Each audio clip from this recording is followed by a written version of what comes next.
Good evening, everybody. Welcome to the Town CSD regular school board meeting for Wednesday, April 1st, 2026. Are there any adjustments to the agenda? There are no adjustments tonight. Are there any public comments on items not on the agenda? Hearing none, we need approval of the March 4th regular school board meeting draft minutes. So moved. Second. All right, any discussion? All those in favor? Okay. Winter sports recognition. Throwing it to you, Jeff. That's great. How are we doing, everybody? So, again, I get the chance to come up here in front of you all and recognize some pretty special students. And I've got a big list here tonight, so I don't want to cut anybody short with it, but I'll go as fast as I can. But I want to give all these people the recognition they deserve. And it's been quite a winter. I think if I can editorialize a little bit as far as awards and things like that, I think probably as good a winter as we've ever had in this school, to be honest with you. We had some pretty special people here tonight. And some of them are here. Some of our swim people, when I get to that, are at nationals, so unable to come tonight, which is unfortunate, but we certainly understand why they're not here. But I'm going to bring people up here, and I'm going to tell you people that are coming up and give the board members a chance to ask you a question or two if they want. So Be patient. prepare. Be ready. So I'm going to go right in order here. First person is from boys basketball, and Nolan Ames. Come on up. Nolan, come on up.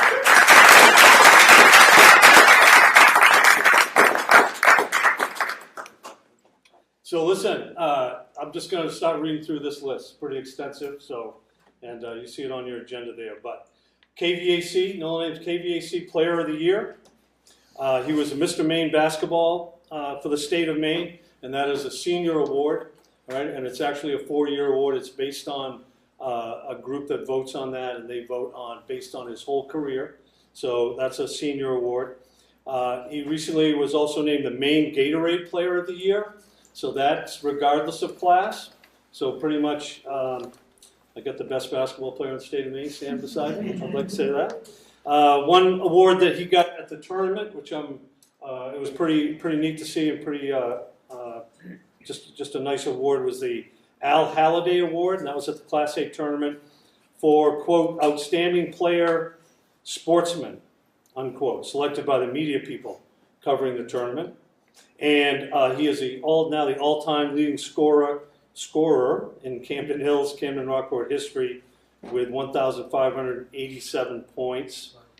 Just a tremendous career here at the high school, and honored to, like I said, honored to have him here tonight. So, Nolan Ames.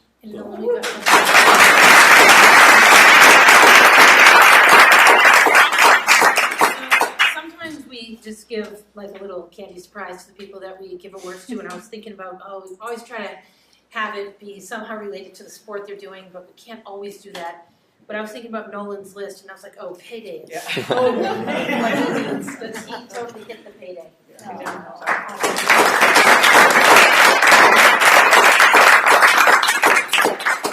Any questions for Nolan? Yeah, I'd love to know what your future plans are. Right now I'm going to Colby for 4 years to study economics and play basketball. Wow, nice.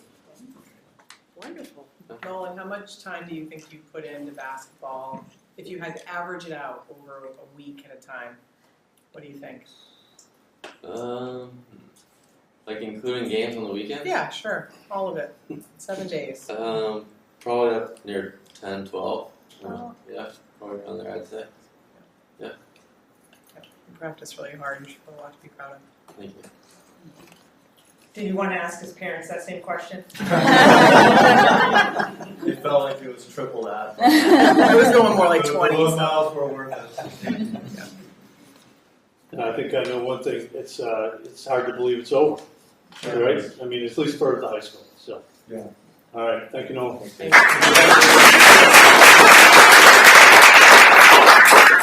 All right, girls basketball. I got Coach Samantha Bragg, who I haven't seen come in, and Thea Lucker. Come on up, Thea.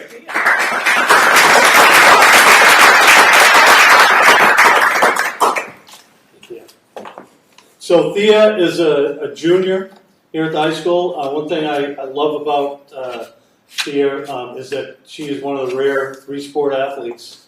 You don't see them as much as you used to. She plays soccer in the fall, basketball in the winter, and softball in the spring. And she's just a junior, KVAC Player of the Year, and obviously first team KVAC. So Thea Logan. Yeah.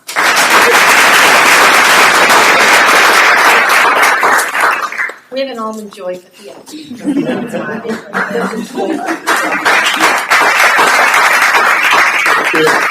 We look forward to seeing her out on the softball field this spring, and then back in here for another year next year for a senior year. So, Nice. any questions for Thea? Which is your favorite sport, Thea? Oh. I don't know if I can answer. Whatever season you're in. Yeah, whatever season. There you go. Good answer. Good answer. Because Dad, the softball coach, is in the back row. So. All right, thanks, Thea. Okay, and Coach Samantha Bragg is not here. She was the KVAC Coach of the Year for girls basketball. Wrestling, Justin Batty. Come on up, Justin.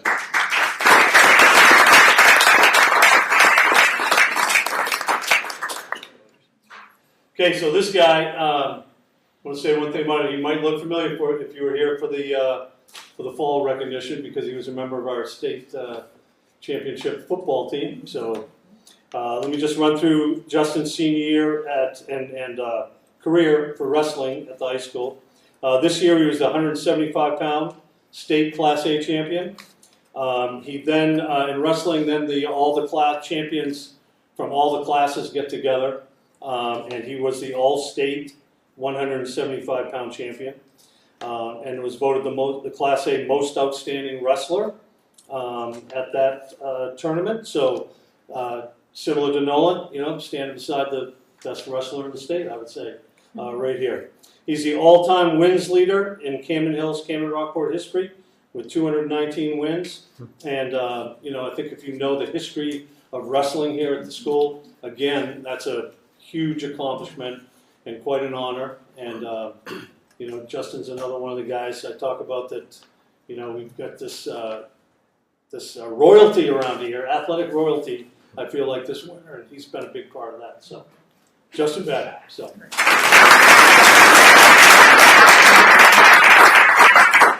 Hopefully you like Starburst.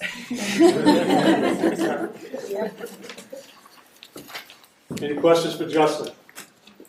Justin, have you gained any weight since then, or ate anything? I actually lost weight. I'm not really sure how. More candy. Yeah, Starburst. Have any of the historic, champions that we've had tried to pick a fight with you? No, just our previous win leader, Michael. I still wrestle him when he comes in to help. Good. Wrestling is just a great sport as far as the camaraderie, and it spans across not only years but generations. I feel like, and it's a really cool thing with wrestling. And like I said, I'm so proud of this guy during the football season, and then comes into wrestling. Coming in that wrestling room every day. It's just a lot of hard work, and he's done it with a lot of class. So, thank you, Justin.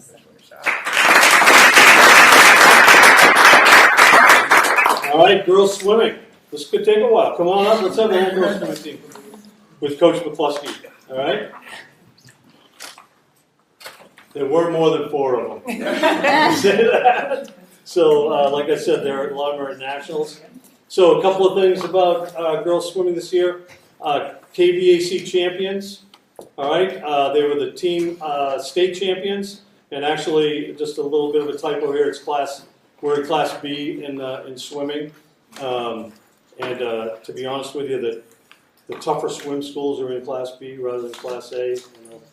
Some of the Class A people might not like me hearing it, but it's the truth. All right. So we got a couple of things. Rowan Stewart, Adela Brainerd, Flynn Layton, Marguerite Warner set a state and meet record for the 200-yard medley relay team in a time of 1:46 and 83. And I just think about that. And that one still, I was there that day, but it still just blows my mind. Like that's the best time ever for that event in the state of Maine. That's pretty tremendous. Some other individuals, Rowan, who's not here, he's with the Nationals. Rowan Stewart was the varsity Maine swimmer of the year. Swimmer of the year for the Class A state championship meet. She was a state champion in the 200 freestyle, the 100 backstroke, the 200 medley relay team, and the 400 relay team, freestyle relay team. Flynn Layton was a state champion in the 500-yard freestyle, the 200 medley relay team, and a member of the 400 freestyle relay team. Adela Brainerd, state champion in the 100-yard breaststroke, the 200 medley relay team, and the 200 freestyle relay team. And Marguerite Warner was a state champion in the 200 medley relay team and the 200 freestyle relay team. Is Pi here? No, Pi. So I'm glad, 'cause I can't pronounce Pi's last name, so I apologize, but I asked Coach McCluskey and he said it's Pi. I said, okay. She was a state champion in the 200 freestyle relay team. Havana Christie and Georgia Brainerd, state champions in the 400-yard freestyle relay team.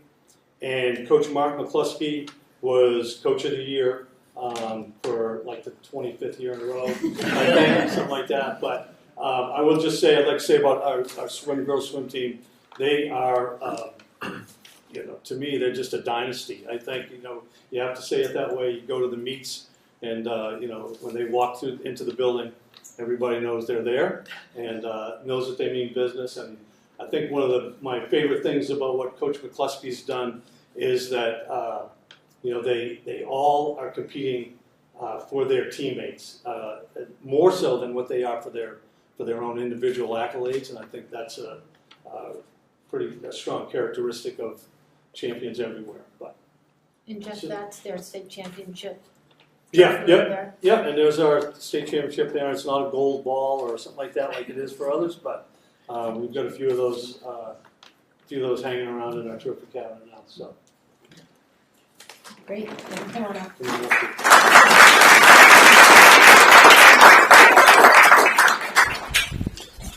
Swedish fish. Oh, swimmer.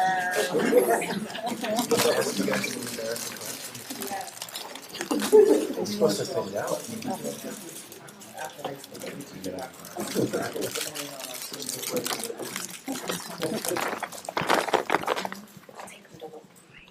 And just the last thing I'd like to say, I guess I don't get to as many swim meets as I would like, but I spent the whole of the day at the swim meet at Colby, the state meet, and it's just a great feeling up there. The camaraderie that Coach McCluskey has created, the culture of that team is really special, and you can see why they're a threat to win a state championship every year. So, any questions for anybody? When did you all start swimming competitively? So I started swimming in 2nd grade, back in my old school district, and with a different club. And COVID unfortunately kind of stopped me, and I came back junior year to swim for high school year. I started swimming in 2018, so my 6th grade year, and I joined Sailfish. I've been swimming since I was 4, like 2. I started swimming when I was 7, and I've been swimming since. I'm curious if anybody's going to try to swim in college. If anybody, I know a few have already. I know Rowan. Are you guys thinking about that? And anybody committed to that? I'm not. No. Okay. I know you guys aren't there yet. Trying for it. Jeff, did you mention that the girls swim team has won 4 out of the last 5 years? I probably missed that one. And that is definitely There's true. no, that's why when they walk in, they're a dynasty. I know, and the one that they didn't win is when they were one of the years in Class B. Yep. Because a couple of them were in Class A. Yeah, And then, 2 in Class A, 2 in Class B. Yeah. Nice and even. And I remember talking to Mark about when our numbers were going to put us back down in Class B. I said, do you want us to apply up and stay in A? And he goes, no, let's go down to B. It's more competitive down there. So we missed out on one because of COVID. Are there any other state champion swimmers around here? Well, there was a dynasty back there in 1981. All right. Thank you, ladies. Yeah.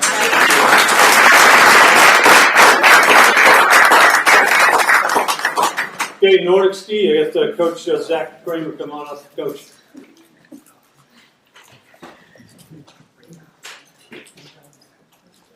I can set this here. You're gonna carry it back. Okay. Oh, that's great. Happy 50. Yeah. Hey, one thing I want to say, Zach took over a Nordic ski a couple years ago. We were a little concerned early in the year. Our numbers were down a little bit, but one of the great things that he did this year, it's going to pay off down the road. We had middle school students coming up once or twice a week. Twice a week, yeah. Twice a week this year, and kind of learned a little bit more about Nordic skiing. It's going to pay off down the road, and our girls were the KVAC champions. Had a great run at the state meet up in Fort Kent, and which is always a fun place to go. You know, I give a lot of that to Zach for all the work he's done with both the boys and the girls. So, Zach Kramer, our Coach of the Year for the KVAC.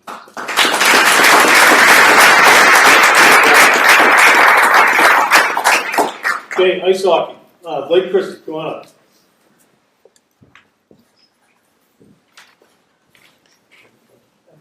Hey, so this is Blake Christie, senior on our ice hockey team. I think I missed out on one thing on here. So Blake was named the Northern Maine Class B Player of the Year. And I believe I just saw something too in the paper that he got, what'd you get? What was in the paper? The State of Maine. State of Maine, all state for the state of Maine. I think they picked, how many kids were on that? 12 kids, so he's one of 12 in the entire state, regardless of class. And he also went over 200 points this year, right? What's that? 100 points. Sorry, I'm trying to get you to 200.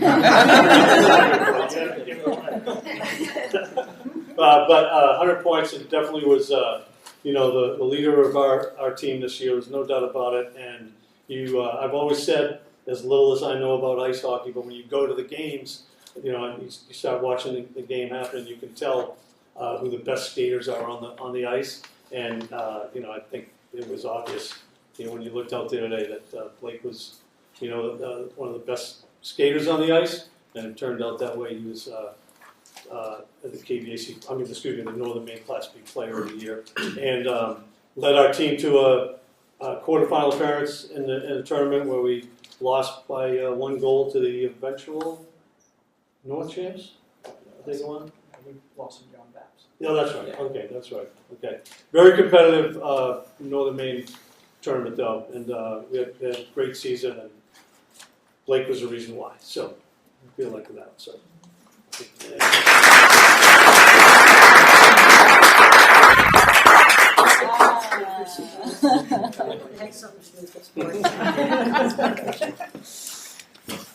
All right, any questions for Blake? What are you up to next year, Blake? I'm still undecided, looking for somewhere to play hockey though, yeah. Okay, great. Great. All right, thank you, Blake.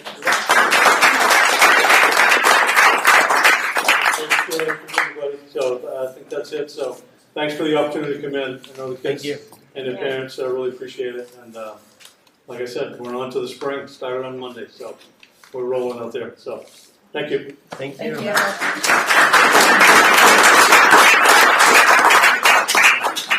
Great. Now is a good moment, if you don't want to stay for the full board meeting, to go enjoy your evenings. Thank you all. Congratulations.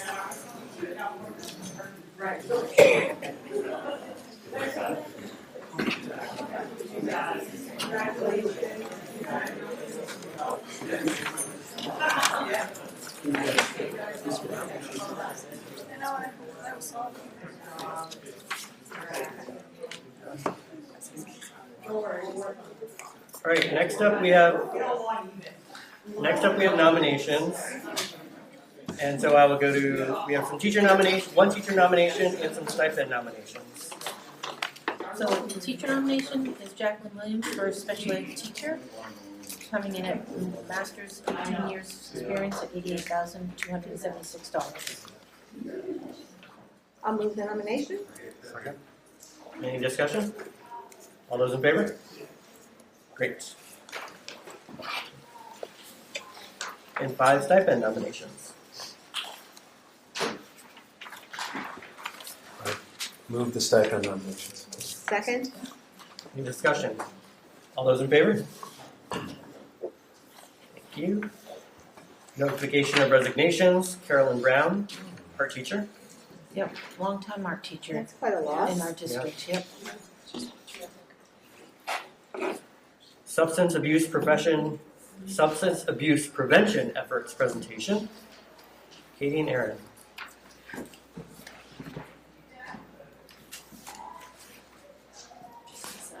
Yeah, no worries. We have 4 handouts, so share or look and pass along.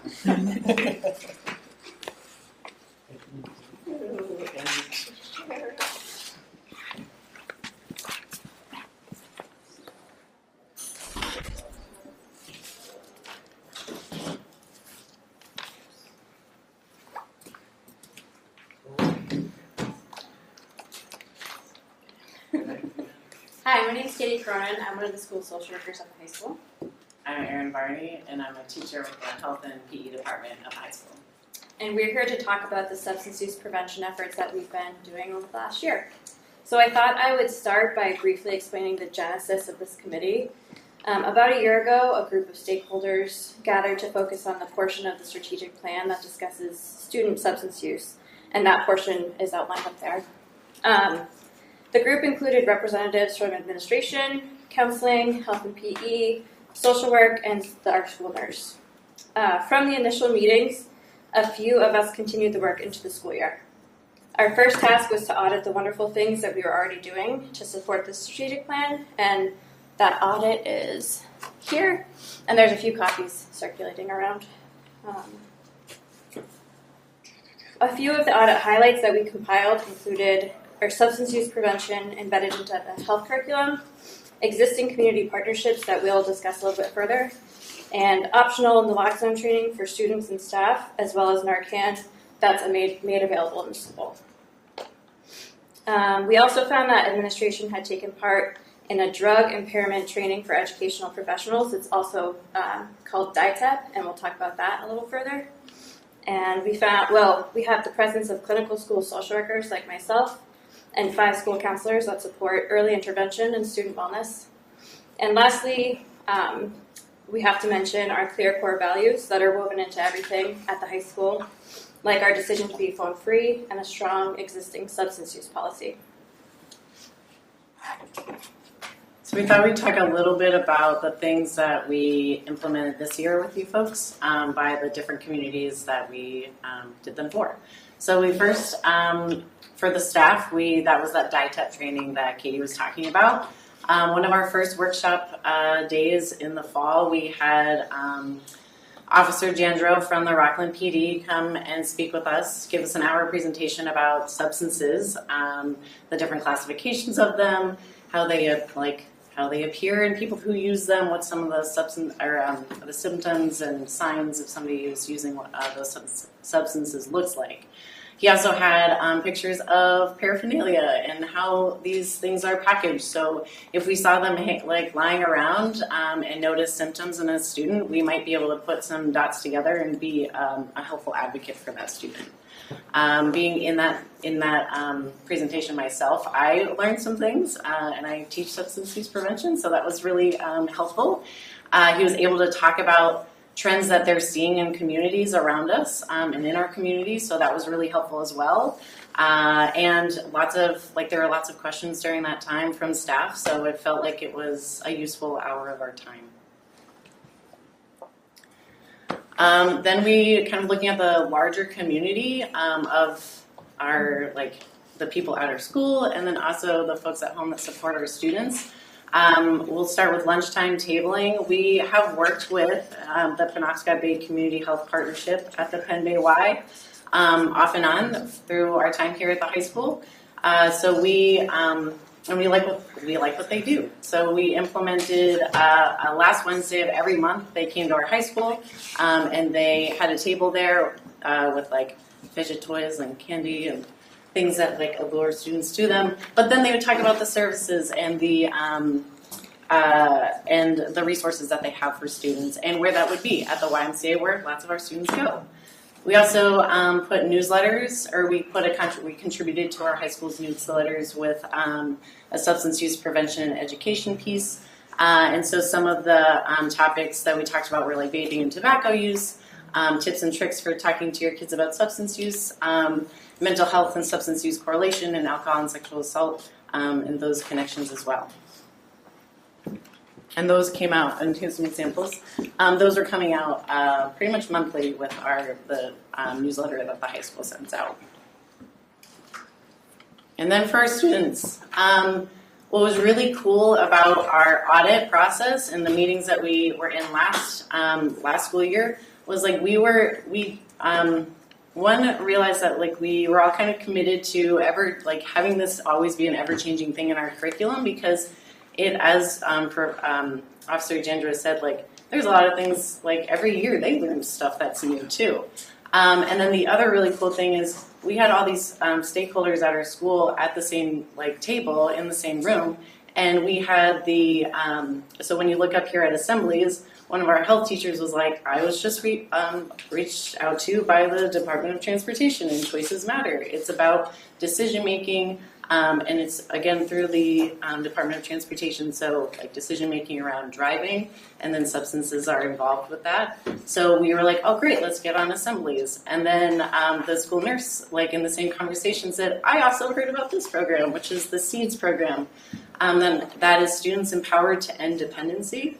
And they came in a couple weeks ago and chatted with 9th and 10th graders. And so the Choices Matter was for the 10th and 11th graders, so folks that are driving.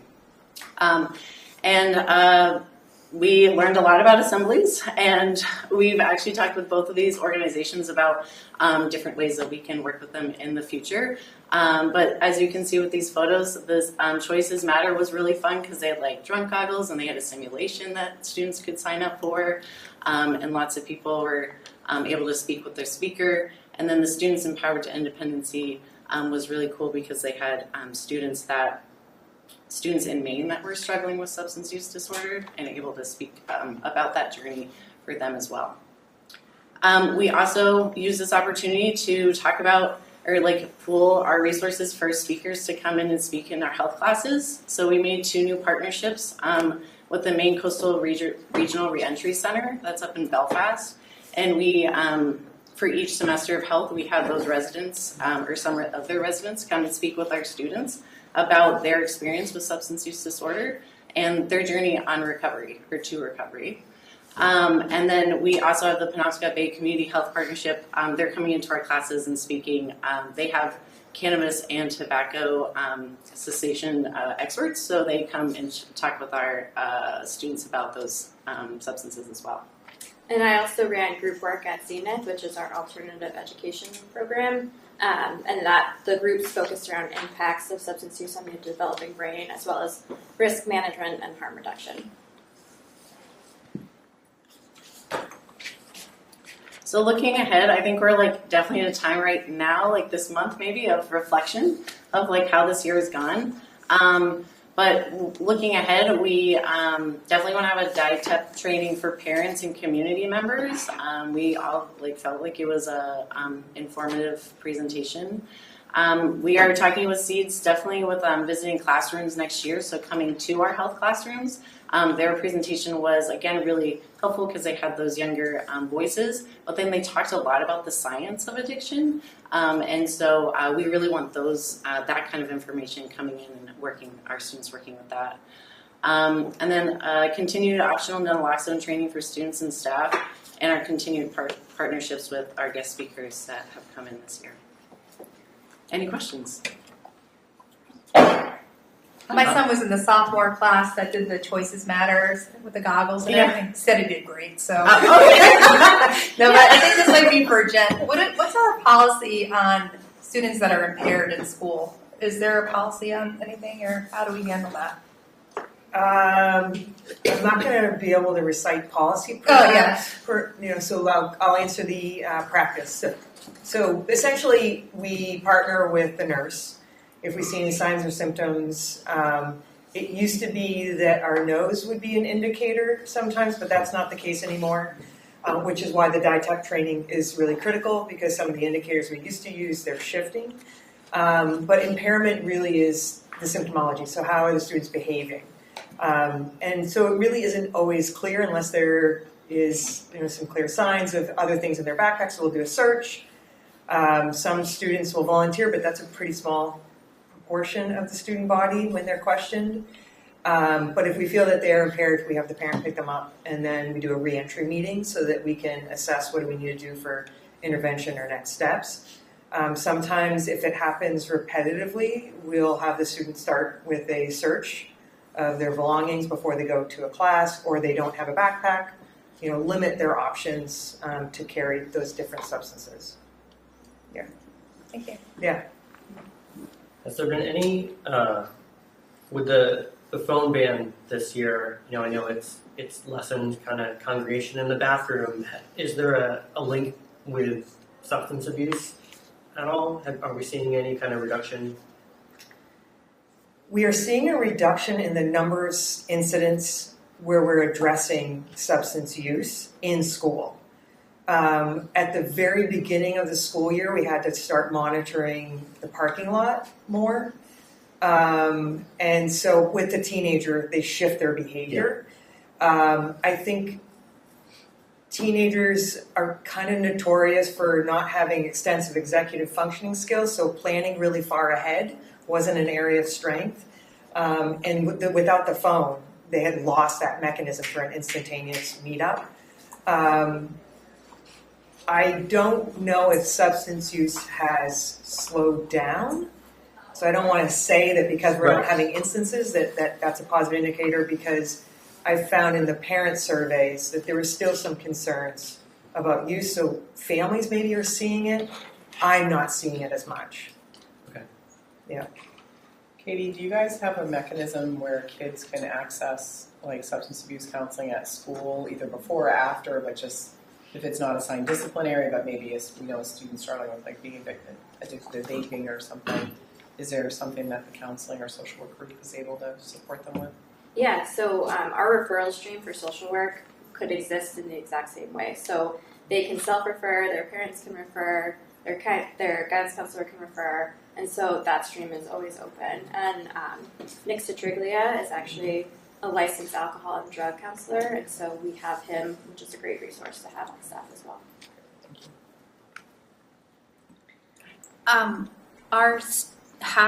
Are students involved in any of the kind of ideation and leadership around this? I'm just curious if there's opportunities for them. I know, I guess it was several months ago, both Serena and I were talking about the possibility of a chem-free post-prom party, and I know that's sort of a one-off event, but I'm curious if students have had input or if you anticipate them being involved in kind of a leading role in the future.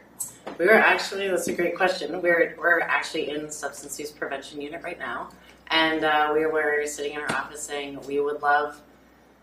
It's a hard unit to teach, right? Because it's always changing, and teenagers. I believed when I was a teenager, I will live forever, and so but what we really said was I wish we could. We're hoping to, and what we want to do is start the unit off saying, okay, what do you want to know? Or what is it that you do know? We are, this year we started a new project in our health class called the Natural High campaign. So talking about, that's when we're talking about the chemicals in the brain that substances can kind of do a big dump into the brain of, and then we encourage them, so we learn about those and how that works in the brain, and then we encourage them to think about their hobbies and the things that they love to do, because when we start to use substances, those things are not as fun anymore. So so then with that project, we're encouraging them to then go find science to back up, is that, when I'm knitting, and I use knitting as an example because I wanted to see if you boost some dopamine and serotonin with knitting, and you can. And there was somebody that did some research about it. So they found research that backed their hobby is good for my brain, and it produces that natural high, like a runner's high. And then they work on their advocacy skills, which is a health skill, to promote that activity over choosing a substance. So lots of, especially during sports season, lots of basketball can save lives posters. Additionally, the students that have chosen to do the optional naloxone training is quite low, and so we've done some brainstorming about how to engage the students, and so we thought, between the group, we haven't necessarily rolled this out yet, but offering it to the sports captains as a way to be like, hey, you guys have some pull, and you guys can help promote this for us. So that's, a work in progress, but we definitely want to up the usage of the naloxone training. The staff have taken it and run, but we want the kids to come along too. If you wouldn't mind, I just have one more anecdote about leadership. I actually had a freshman this year write in a final project, write a paper about what it would cost to provide naloxone training to all high school students and a dose of naloxone to all the students as like a national policy. And then he looked at our budget, like our national budget, and was like, we could take from this budget line and this budget line to provide for the entire country. And I was like, that's amazing. You're going places. So we do have leadership, a budding leadership, but that is something that we are working on. Can I ask one? Go ahead. No. Okay, one last question. I'm assuming the answer is no, but we have aggregate level data like student risky behavior surveys and things like that. Do we ever have school level data about substance use or risky behaviors? I mean, I guess it would require self-reporting, which is an uncomfortable thing, but I'm just curious if we've ever collected that historically or tried to. Did PAIR cover any of that? No, PAIR covered social emotional, but Have you been doing the My House data Yeah. in the past few years? So there's a semi every other year, I think. every 2 years we administer it. Every 2 years there's a statewide survey called My House, MIHY. I say it differently, but same concept. Okay, Yeah. so yes, it's all students fill it out, and it's all anonymous, but we do get data back. Okay. And it's a better survey because it's structured, it asks the same question, they get annoyed by it, but it asks the same question at least 3 different ways. Sure. So that they can't just go down which Google surveys don't have that mechanism. So it is really nice to have a research-based assessment, self-reporting, as you can imagine. But I also think, again, it's one of those things where we talked about it being on the strategic plan, and I appreciate it being on the strategic plan, but working with teens, risky behavior is part and parcel with their development. So even if it's not on the strategic plan, it really needs to be something that we're continuing to reassess, because I tell the story, and it's a true one. It's really strange that when I was at the other school that I was an administrator, I remember searching a bag, and I took out the USB drive, and I put it back in the student's backpack. And then I did a training, and I saw the student later on in the hallway, and I was like, strong work. It was an early vape, and I had no idea. And I took it out, and I held it, and then I put it right back in their backpack for them. So you just have to continue to stay aware of what is the paraphernalia and how it's being utilized. And Zins are clear right now. And so when you see those little packages on the floor, you're like, okay, we got to key in on that space. So again, knowledge. But I appreciate all their hard work, and this is just a portion of the group that has been dedicating their time and energy to making sure that they're grade level exposure and also embedded within classes, and they've done a phenomenal job. So thank you to Erin and Katie. Thanks for your time. Thank you. Thank you.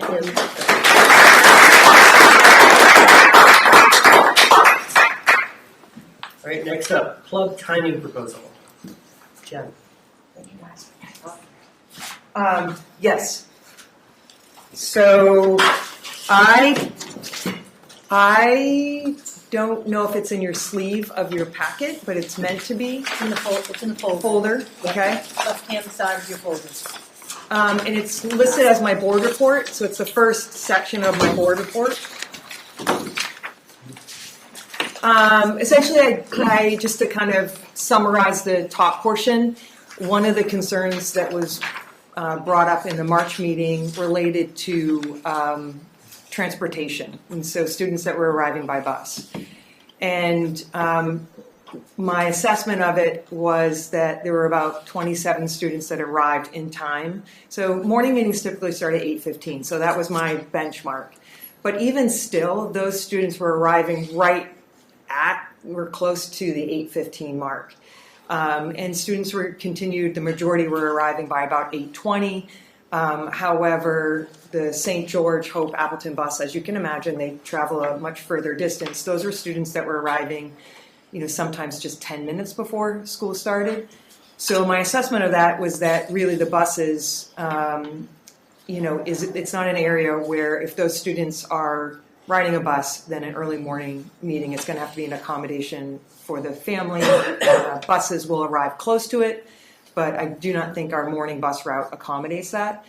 Our afternoon bus route, every single Hope, Appleton, Lincolnville, and St. George bus are the first buses to leave.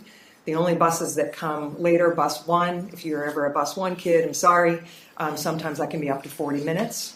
But even that doesn't accommodate really an after-school meeting because a kid has to wait for their bus. And so in my assessment, busing is a concern, whether it's a morning or an afternoon meeting time.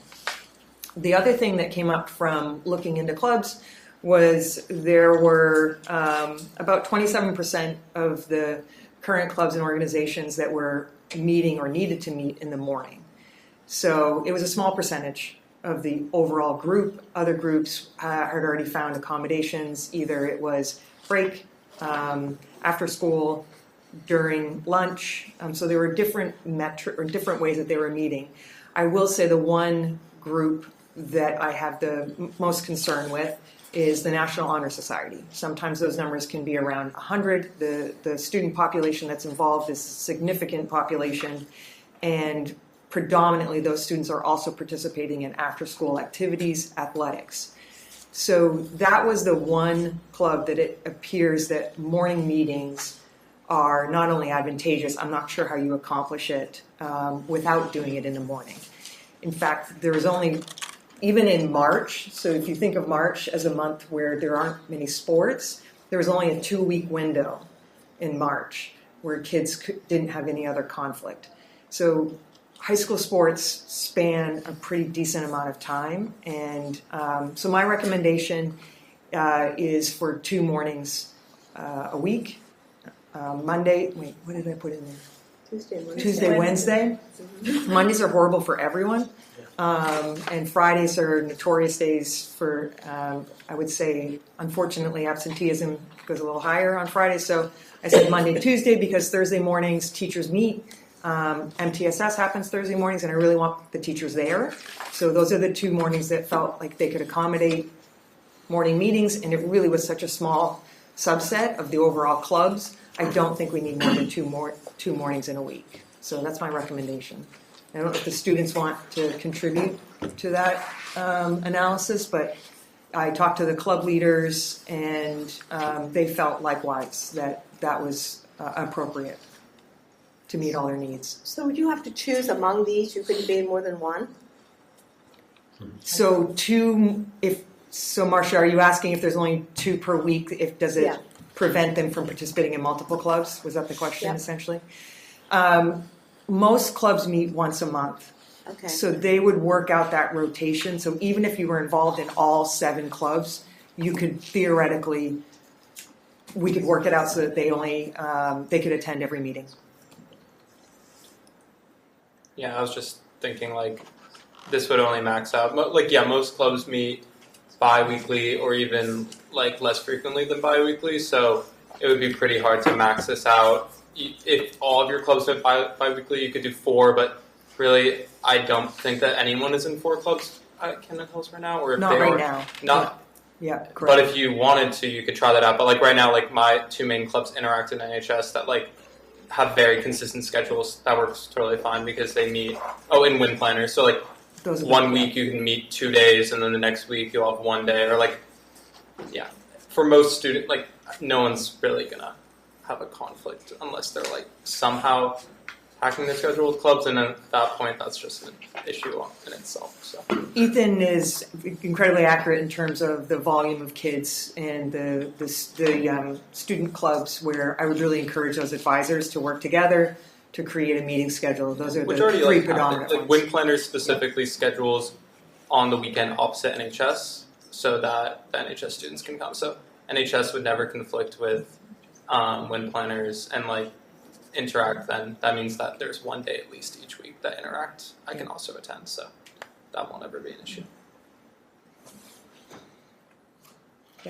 I was recalling you saying that the late bus used to run but was done away with because no one took it. Mm-hmm. So I interpreted that to mean that parents of students, regardless of where they live, are figuring out how to pick their kids up or get their kids home. Mm-hmm. And so I'm extrapolating that the same may be true on the morning end, that Yes. parents will figure out how to get their children there just as they did in the afternoon since no one took the bus. Do you think that's a fair assumption? I do. Okay. I do. Right now, we have a smaller percentage participating in clubs than we do athletics. Mm-hmm. And you test a parent's capacity with athletics. So, and that there's a lot of overlap. So I do believe that these are families that have developed strategies well before they got to us. Yeah. I take it from Amelia's look that she's like, yes, Jen. Yeah. Hey, Rick. So, I'm sorry. What's your Sorry, time it's not frame? my job, is it? Sorry. What's your time frame for this recommendation for the end of the school year? As a going concern, like into next year too? I don't know about next year, but my recommendation was it appeared that there was a reprieve in March up to 3 mornings, and my proposal is for the remainder of the year. I like the month of May to think about next year. It just is a great time to reflect on how things are going. It doesn't give me a ton of time to see how this works, but to be honest, the 3 days a week that was afforded in March, we didn't maximize that. So I do think we're going to be fine moving into next year, but we can reassess again in May. Any other questions? Do you want to move something else? I'd just be curious for Maria's angle on this, because you had some sensitivity that I shared last time about how consistent this was with the set of findings and the decision making that led to the starting the date later that preceded my time on the board. I haven't seen anything that says like this was what the findings were that relied on that led to the board making that decision before. Mm-hmm. How does this fit within what you understand those sort of presumptions to be? I mean, I think it means that some of the, philosophical stand on why we chose to do a later start time, we are turning back on some of that by allowing clubs to meet in the morning. So I think it's an adjustment to the pure philosophy of why we made the decision to have a later start time to begin with. I recognize that there are issues with, some clubs not being able to start before school. So it seems like it's a compromise. You have to compromise on a lot of things in schools. So, I do think it's undeniably a little bit hypocritical. I don't know how many students it actually impacts.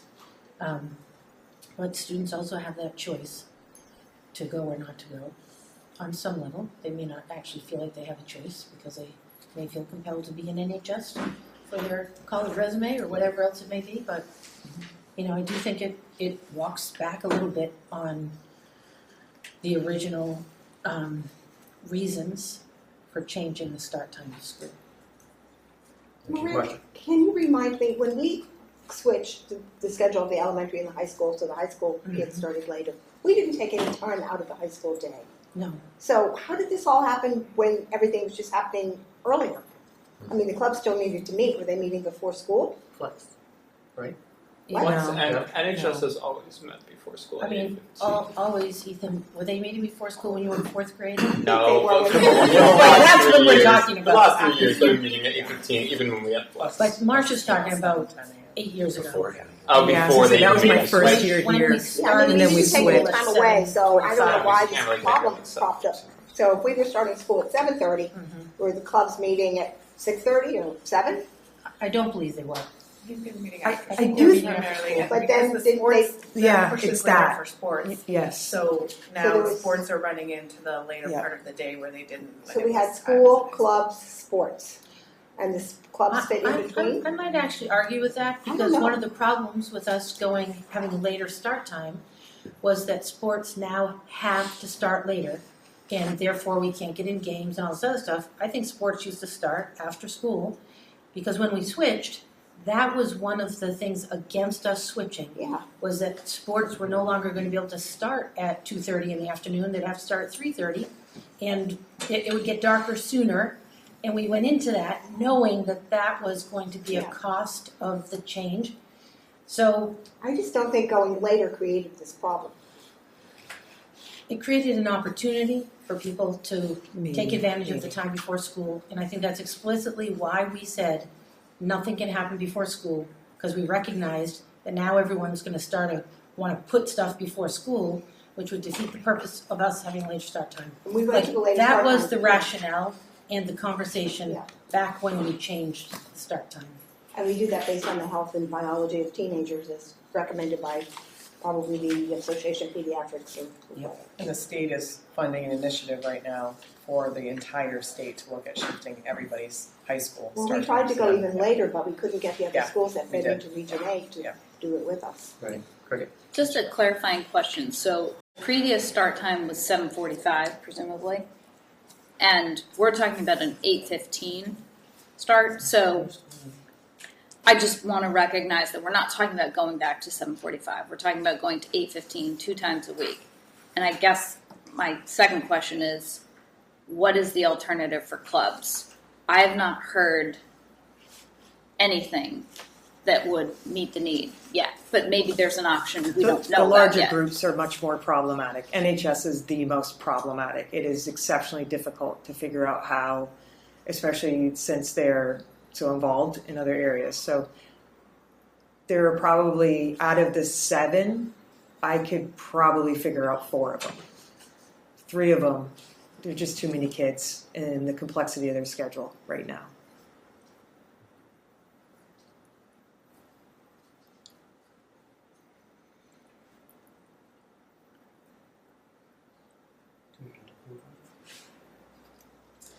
I mean, it seems like Yeah.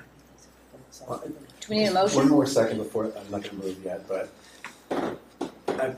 from Jen, one of the parts of the discussion I think you were planning to, but I personally thought you were going to come back and report on is, well, strike all that. Does this mean that the revisiting the concept of a flex period or an advisory period is dead in your mind? No, I'm just going to honor what I said when I initially provided the rationale for eliminating flex. I am going to look at it in May. It is what I said since the beginning of the school year, and I'm going to honor that. I think to make a decision because of 20% of the student population that impacts 100% of the student population, I didn't feel like this was the right time to make that. But I am committed to continuing in May, and I've shared it today during our staff meeting. I don't think this would be the impetus to move that up in a time frame.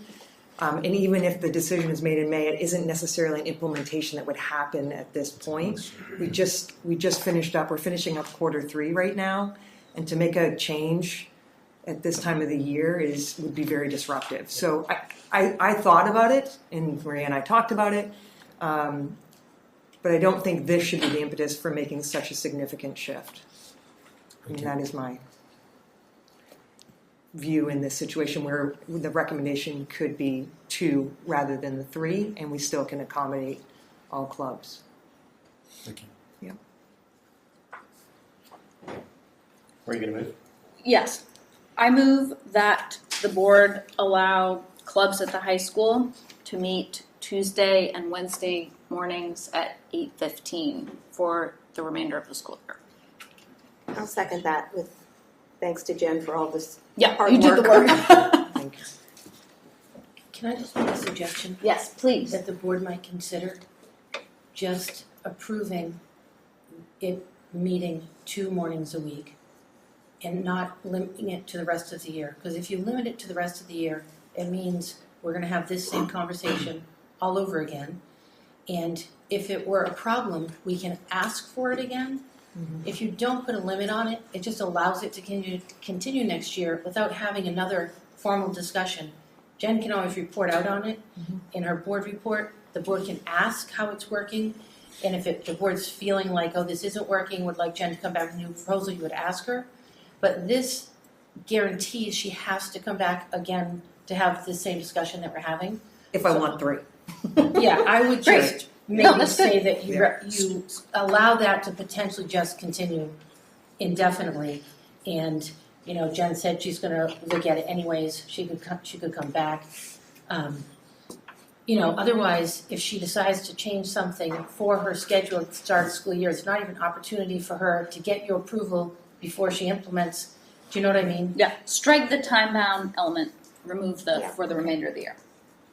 I mean, I guarantee people are going to ask in May, has she thought about this and where she's going? But that's fine. Yep. All right, we have a motion. Did we get a second? Yes, I do. Okay. Any other discussion? All those in favor? Oh, so just make sure that we know what the motion is, please. Yes, so I move that the board allow clubs at the high school to meet on Tuesday and Wednesday mornings after 8:15. I thought we were just going to say 2 mornings. Right. Oh, I was just going with the language Jen had articulated, Tuesdays and Wednesdays. I thought there was specific reasoning for that. Yes. Great. Are you satisfied? Thank you. Okay. All those in favor? Great. Thank you.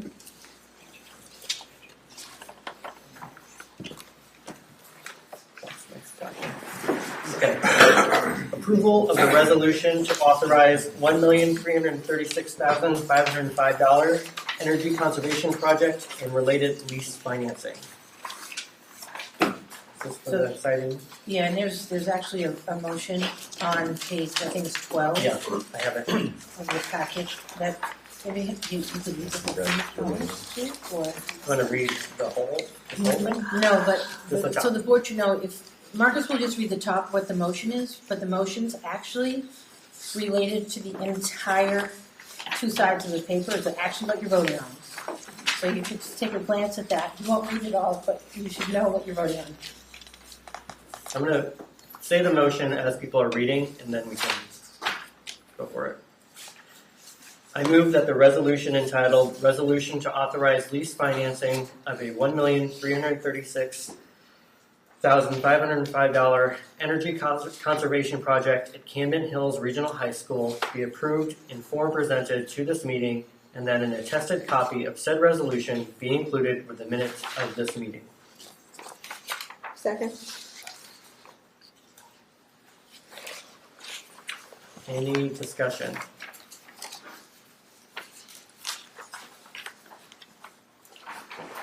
Those ready? All those in favor? Great, thank you. Maria, is there any need to make this contingent on budget approval?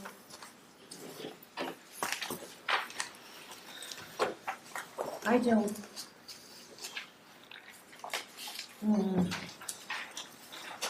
I don't think so, because we don't have to. We don't have to enter into it. Okay. Just approving us, authorizing us to doesn't mean we have to. Yeah, thank you. Approval of the FY27 5-Town CSD budget, which we have had several meetings of discussion and landed on where we were last time. The budget summary is in your packet, and the place where we landed was an expense increase of 3.76%, and a overall taxpayer increase of 5.49%. And again, that summary of the expenses and revenues is in your packet. Can I get a motion to approve the FY27 budget? Moved. Marcia, second. Andy, any discussion? All those in favor? Thank you. Approval of the FY27 Town CSD adult education budget. That also is in your packet, right after the our budget. That hasn't changed at all. It is, just a really modest increase. I think the taxpayer increase is fairly perceptible on this budget. Okay, can I get a motion? So moved. Okay. Great. Any discussion? All those in favor? Thank you all. Next up, vote to call and approve the warrants for the budget meeting and the budget validation referendum and to authorize the notice of amounts adopted. I have a motion I'm going to read here. I move that the vote entitled Vote to Call and Approve the Warrants for the Budget Meeting and the Budget Validation Referendum and to authorize the notice of amounts adopted be approved in form presented to this meeting and that a copy of said vote be included with the minutes of this meeting. That is the motion. Second. Any discussion? All those in favor? Thank you. And then just to note that after the meeting, we will be signing on the back. We moved the tables. Yeah, we moved the table, so we'll put them up rearrange here. them. So don't skedaddle too quick. And these are the signatures where you sign on the same line on every warrant, and your name will be lightly printed, so you'll know where to sign. But we'll be signing a lot of things. Great. Board Chair's report, transition planning and updates. I want to recognize Dr. Mia Neal, who's in the audience, and our incoming superintendent, who has been with us all week. This is one of 2 visits that she is making before she officially starts in July. And so the visit this week included a number of really great activities. On Monday, she had a chance to visit all 3 schools in the 2 districts. There was a CSRA event that evening with some parents. Has also gotten to meet with our A-team and with different staff throughout the different days here. Tuesday night had a great meet and mingle here at the high school in the cafeteria. Thank you to the food service staff for making some delicious cupcakes for us on short notice. And then the last opportunity for this visit for the community to come and chat with her will be tomorrow morning at the Villager Cafe from 8:30 to 10:30 in the morning. So you can grab coffee and have an informal chat. She'll be back in July, and we're planning some additional opportunities. June, I'm sorry. So back in June, and then I'll be back in July for good. So just a report on that. Also, since it will be good for the public to know that there are some school board seats up this year. I believe the only place where we have an open seat where somebody hasn't filed, we have 2 open seats in Camden, and only 1 candidate has taken out papers. Rick is running for re-election. I am not. And so anybody out there in the viewing land who wants to be part of this wonderful school community should take out papers and join us. Next is superintendent's report. So my report was included in your packet. The one thing I would like to just point out is that the annual report is at the printer, and they have a proof that's due back to us actually before they do the final print. They send us a copy just to make sure everything is exactly how it should be. But we're close to the end of that, and it will be in mailboxes in a couple weeks before the budget meeting, so end of April, early May. And I don't know if there's anything else that I'd like to say. I don't know if there are questions. I would just add I met Leanne in person this week, which was lovely for me to meet her in person, and had some good quality time together this week, and I've really enjoyed getting to know her and passing along that torch to her. So it's been a great experience for me. I don't know if people have any questions about my report or anything else. And so just for everybody's benefit, the next budget date that we need to be thinking about is that May 11th date that we should all be present, right? Yep. And when you say that the select board, is it going to be another Zoom with all the select boards invited, or is this? No, I probably was talking about something that happened in the past. We've had something for the select boards already in March. Great. Thank you, Maria. Administrative reports. Jamie Stone, Assistant Superintendent. I have a report in the packet. I did want to highlight the second bullet under adapting to rapid change. Colin Such, our tech director, and I were exploring some efficiencies and tools related to our professional learning systems, and we've been trying to figure out how to streamline some processes that go between schools and the central office. And we're going to expand some opportunities for streamlining some of our work by expanding our current partnership with Frontline, which will be really helpful. It is the program in which we already use for applicants and substitute teachers. This way we'll also be able to use this for professional development requests, and it's going to help with human resources and making things electronic earlier in the process, because we have all this information from applications. It's going to help us build a lot of efficiency. So that was a nice benefit. It's not what we started looking for, but it's where we ended, which was really great. And it also comes with a bank of tools and videos for professional learning and required trainings and things that we are expected to do to onboard people and have to do annually for all staff. So that's a great efficiency and transition step, because all of our protocols will be built into the approval system, so they're not relying on people or paper. We will set up the infrastructure so we're following those protocols that will be built in. And then we had a really great and productive health curriculum committee meeting. Erin, who presented to us, is one of the leaders on that group. We're just a couple hours away, and we'll be ready, we hope, on April 13th to bring you that draft. That is the next curriculum committee meeting. That's a joint meeting. And we had a great learning walk at the high school together with a group of administrators, got into a lot of classrooms. It was really nice to do that cross-building, and we had a lot of productive conversations about next steps and next year and what that will look like based on principal feedback. I'm happy to answer any questions if you have them. One thing on AI, and this is just in general, I think it would be helpful for when things come to the board that are generated from AI that is noted, so that it's not, we've seen some analyses and stuff like that, and I think it's just helpful to know that it was generated by artificial intelligence and not a human being. I'm going to look back, Marcus, at our policy that we developed a couple years ago to see what the language is, because we did talk about that idea of whose information is it at the end, and if we noted whether we are making commitments to marking those documents, and if so, how. I know we talked about that about students and also internal documents, but I'll go back and look into that. It might be something we want to bring back to policy and talk about again.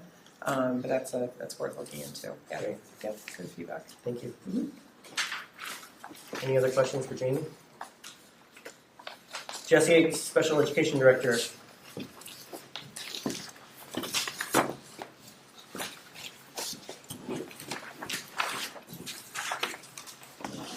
Good evening.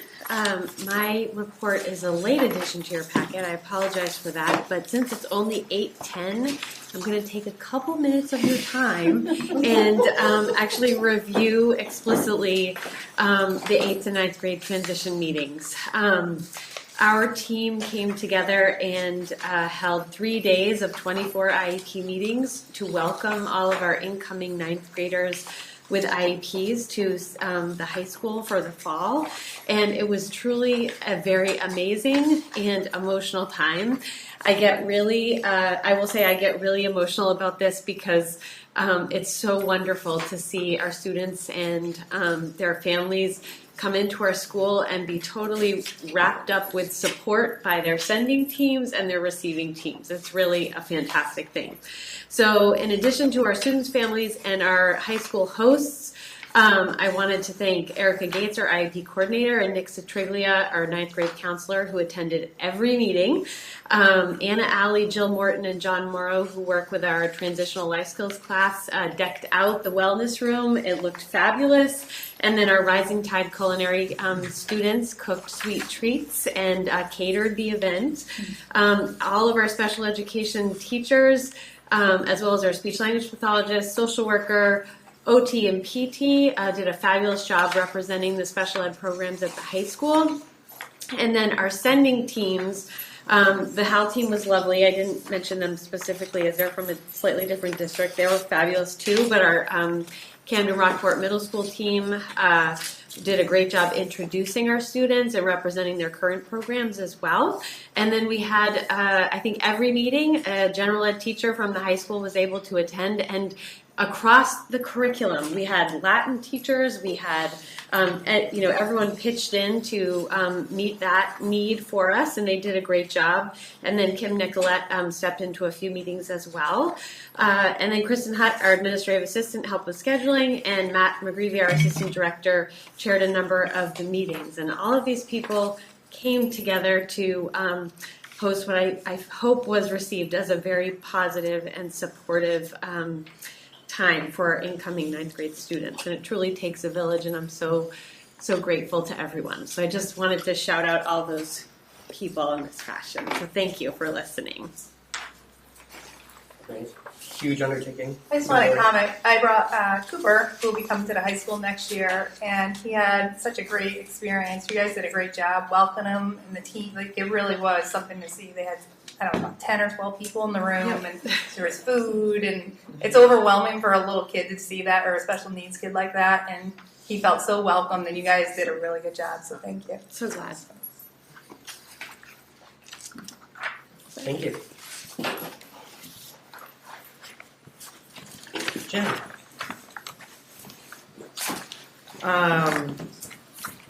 So as I said, I have it in the sleeve of your packet. So I might actually start with a family and then come back to the student, if that's okay. So things to highlight with the family survey, areas that I'm really proud of would be the percentage of families that are reporting that they're pleased with the overall educational experience and that they feel that their child is happy, which is always an interesting indicator. Positive relationships, support, structured, safe environment. I think the piece that we continue to rank low in would be the wide range of interventions. Families still are not necessarily knowing what's available to them, which is conversely opposite to what the students report, which has been the case every single year. When you ask a student if they know who to go to for help in the student survey, they can identify it. Parent survey, we're still lagging in our ability to communicate that. I would not say newsletters are the most widely read publication, so I think we just need to really rethink it. An area that came up, not just the intervention piece, but it was around communication. We've gone with a couple of new platforms this year, and parents haven't found that to be as smooth as what they had hoped. And I plan to bring it back to the department heads because I do believe the website, some links are not active, and that can be really frustrating if you're trying to seek information and you're just getting to a dead end. Flex time came up. I think that was in it came up actually in two ways around homework, but flex time came up because that received a relatively low ranking. My homework level was just right, so it came up in two ways, that students who were in CP classes, their parents didn't feel like there was enough rigor, and then it was questionable about the amount of homework in honors or upper level courses. So both sides really need us to think about how we're approaching it. And the message from parents was, I think greater consistency. The experience isn't the same for all of our families, and I think that's work that we have to undertake. The policy implementation, and I think this is not just cell phones, behavior issues, but it also came up around how we were handling the protest and which policies we were implementing and how we were communicating that. And I would say the big message for me is, I want to bring back to the team communication. What is our strategy? And it doesn't appear that it's not working as well as what I would hope. So that's an area of growth. The student experience, the questions that we asked, things that I want to start with the positives, and that probably the highest rating we've had around students feeling that their teaching is creative and innovative. It continues to grow every year. And to have 0% of the students saying it's totally untrue is unheard of in terms of like what students think of in public education. So I just think it is a hallmark of the direction that we're going and really the work that our teachers are undertaking on a daily basis. So really want to do a shout out to them. In terms of the environment being welcoming, again, I'm happy that there aren't any students in the that they're in the zero, that totally untrue, so they're 0%, but I still feel like that category, and then at school, at least one caring adult knows me. I am never happy with those numbers. I feel like 9% of the student population is an area that we need to continue to work on in terms of every student in this building should have an adult that they can identify.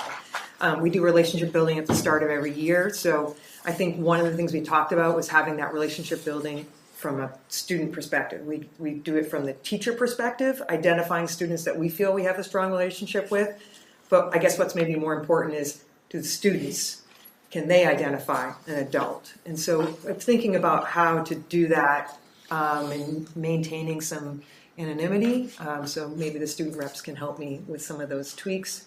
Overall, though, I think the biggest piece that stood out, and I want to bring this back to the leadership, was around stress. That my level of stress is well balanced. That is an inconsistent report from students. Some feel like they have a balance, but a pretty decent percentage believe it's either mostly untrue or totally untrue. So that inconsistency in the student experience is the same thing we found with the parents. So I think we need to work on those structures to maintain that all students are feeling like they're valued, connected, and have a balanced level of stress, which we hope for all students. So I think that's a goal that we should always strive for. Questions? Is the 20% who completed, is that pretty standard from past years? Oh, sorry. Thank you for helping me do a shout out. No, okay. It's not. So the middle school, definitely, if you look at their numbers, are higher. For the high school, we typically hover around 10% for both parents and students. And this year, I enlisted the help of Janelle Brooks. She was pretty magical. I sent it out first, and then she did the resend, and she got twice the numbers I got. So again, I think there's some different strategies that doing the same thing, you're going to get the same results. So we doubled the results, and honestly, the level of engagement from the both students and parents, the open response comments were very detailed. So sometimes you don't know what somewhat or mostly true means, but I definitely felt like I had a better picture this year. Jen, have you considered doing it in an English class so that you get a higher participation? I have considered that. It is not, again, I feel like my numbers have gone up, but I agree. I know they're not to the level of the middle school, and I think that's how they implement it. So we did it in homework. Yeah. Just start that we where we go the first period, I guess. Yeah. That's where you do it. Yeah. So everybody does it once. But valid points. Yep. What was the raw number of family responses? 156. And 155. 165. 65. 155 is the students. I so put 165 is family? 165. Okay. Yeah. And how do you feel about that response? It's better than any year I've had, which again, Janelle, I can't take any credit for that. She's super likable. I think they didn't want to not reply to her email. But I think to Maria's point, if you're going to use survey data to make substantive changes, then you should have a greater percentage than just 20. I do think it's an indicator, but without getting a higher saturation point, it's hard to really know if that's representative of the whole. Thank you. Yeah. At least what we see here, the questions on the family survey and the sample of questions that we see on the student survey are different. But what strikes me is like the family responses are pretty positive. Mm-hmm. I mean, you're talking about 75% agreement as one of the low performing areas. And then the student survey just feels a bit more of a mixed bag. I mean, is that just a select interpretation, or do you feel like students are voicing that they're less content than their parents are, or is that not necessarily true? I didn't have that as my takeaway, but mostly because I look at the last two categories, and that's my major comparison. Got it. Students that are basically saying that it's untrue, then I use that as an indicator that these are the kids that are saying that no, thank you, this is not representative of their experience, and those are the numbers that I typically follow from year to year. And the only one that we went down was the balance of stress that went down. Okay. And so I that was the reason why I'm going to start with that when we go to the department heads and leadership team. That's an area that I'd like to drill into and try to find out what their thoughts are. I do feel the way that it's written, the top three categories are all positive for a kid. Okay, that helps. And then one tag-on question. You mentioned in your analysis that it's really uneven. Students are reporting that it's uneven around the respect they experience from other students. Yeah, I don't like the 8%. Or like 50% in the somewhat true category. I mean, you talk about some mitigating that around, I guess I was interpreting, I can't find what you said, but sort of compliance, like making sure they understand the expectations for behavior. And I guess I'm just wondering, is that a compliance issue or is it a culture issue? And I don't know if you have thoughts on that. So one of the reasons why you're getting this in April is I didn't want to do the survey immediately after the protest because I didn't want that to be the only indicator of how people are feeling about the school. But it was such a powerful event that even as late as I had administered it, it was still a theme. And as a student experience, one of the things that I really want to talk about with the staff, and I talked about it with Jamie, is, if a student doesn't feel like they belong, that they're welcome, then that's like the entry point to being able to learn. And the protest brought to light the differences in terms of, political differences. And it's something we need to address. And it came up in the survey results. So that 8% I'm not okay with, the same way I'm not okay with having any students, unable to identify a caring adult, which might shock you because the 29% and the 9% in the unbalanced, like that level of stress. I do think teenagers find that their lives are fairly stressful. So again, that doesn't surprise me. But when it comes to respecting each other, historically, we have a high level of that.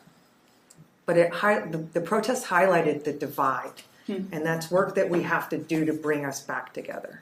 Interesting. Yeah.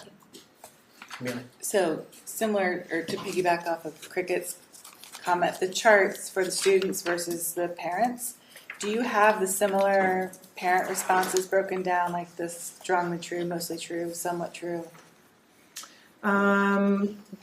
So I report out on less of the student questions, so I just provide greater detail. I report out on there's more parent questions, so I just report it out that way. So we have a direction from policy about the report, Amelia, so it's typically the strongly agree and agree that gets put into under agreement, so that's what we've been asked to report out on year after year. So we typically, unless neutral has an important role in a question, it's just those top two categories, and then the rest are not in the report. So that's what's reported out annually. Is that what you mean? Like, why just those two categories? Yeah.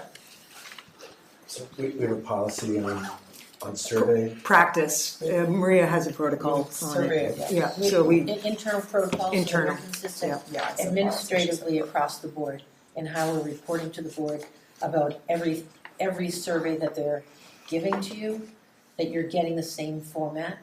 So we try to maintain consistency with what you're getting, and so that we can compare longitudinally year to year. So we've got, like, these are the questions that need to be asked, this is how it needs to be presented, so that we have that consistency internally. The student survey has many more questions than what I'm reporting out, which is why I shared that students have reported that they know who to go to for intervention support, but parents continue to report that they don't. So there are a lot more questions that are asked that we use within the leadership team, but these are the ones that I report out every year. And these came from the last strategic plan.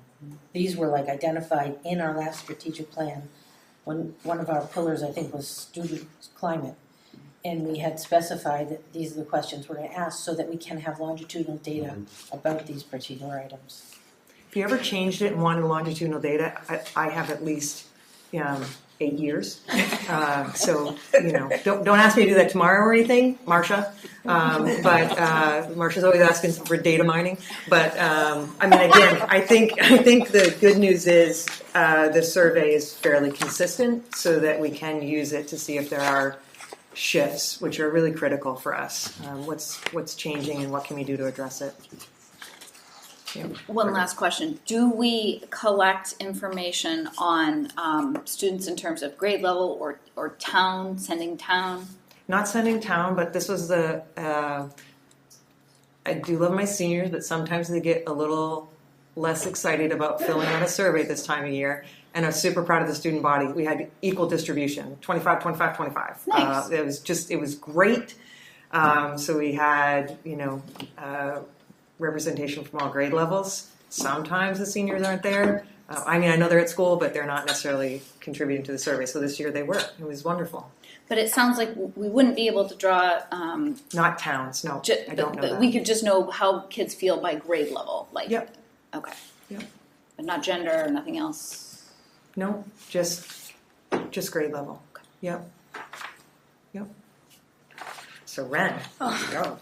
So to piggyback off of the noticing the political divide thing, that's actually what I'm researching in AP Research this year, is the extent to which politics affects students, both academic and social well-being.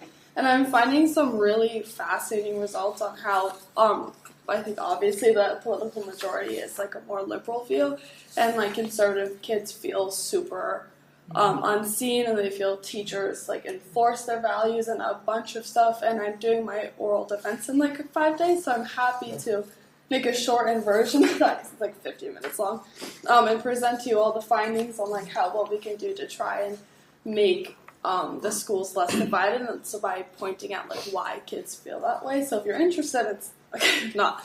I can present my findings, because it's actually really fascinating, and I think it's important.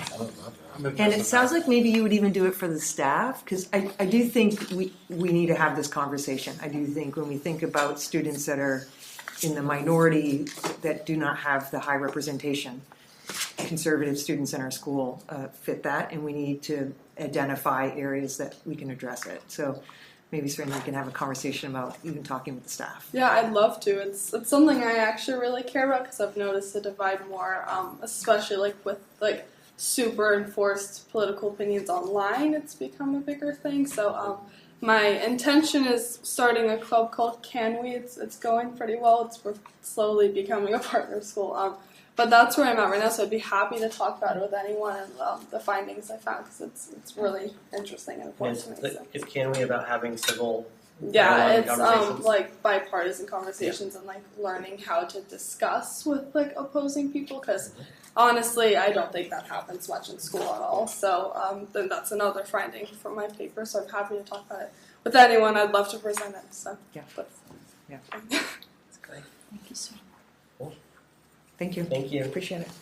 The one thing I neglected to mention on Dr. Neal's visit is that the tour of the high school was given by 2 of our students who did an amazing job. So kudos to them as well. Standing committee reports. Joint curriculum meets April 13th at 4 p.m. Finance met March 4th, minutes attached. Also met before the school board meeting this evening. Becky. Alrighty. Year to date, fiscal year 26. Targets based on 20 of 26 payrolls that run through March 27th. We are targeted to spend 76.9% of our budget. We're actually at 70.1%. And fiscal year from a year ago, we had spent 70.5% of our budget. Okay, thank you. Next up is joint policy, met March 9th, minutes attached. Yes, we have a number of first reads that we need to approve that I will move that we approve them. Second. Any discussion? Yep, Lori. Yeah, I just had a question, and I don't know if policy committee can clarify it or not. I noticed there's a change to the relations with local, from change to relations with local, county, and state law enforcement officers or authorities. Can you or somebody clarify why we're taking federal out? It had to do with ICE, I believe, if you look at the minutes. So I'm just wondering, so I'm a former federal law enforcement officer. My husband's a federal law enforcement officer with U.S. Fish and Wildlife Service. Where are we going to draw the line with not letting federal officers come on campus? Is it on campus or in the buildings?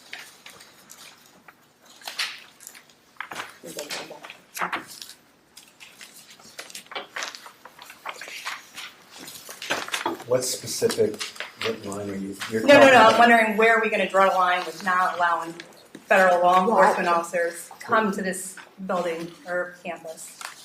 So can I give you examples or questions? Well, let me make sure. But my question was a serious one. What's the language that's in which policy that you're concerned? The language with is changing? taken federal out. I don't think it took it out. I think it added. Yeah. I think it's specified. So relations with local, county, and state. So federal, there's no relationship with federal. There's no policy about federal law enforcement.